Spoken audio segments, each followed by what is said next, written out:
काय तुम्ही अजूनही पालकत्वाची वाट पाहताय? 95,000पेक्षा अधिकच्या कुटुंबाचे आयुष्य आनंदाने भरले आहे। आजच कॉल करा आणि मिळवा फर्टिलिटी ट्रीटमेंटवर सूट आणि सर्वांना द्या आनंदाची बातमी।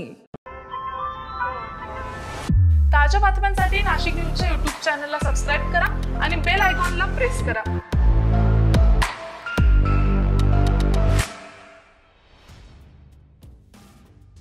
2024च्या आर्थिक वर्षाच्या शेवटच्या म्हणजेच 31 मार्च रोजी महापालिकेची घरपट्टीची 206.3 कोटीची तर पाणीपट्टीची 54.5 कोटी रुपयांची वसुली झालेली आहे। घरपट्टीत यंदा 17.19 कोटींची वाढ झाली।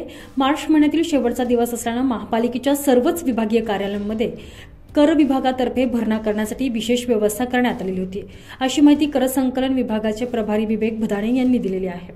आर्थिक वर्षाच्या शेवटच्या दिवशी महापालिकेच्या कर संकलन विभागाकडून थकबाकीदारांविरोधात आक्रमक पवित्रा घेतला होता।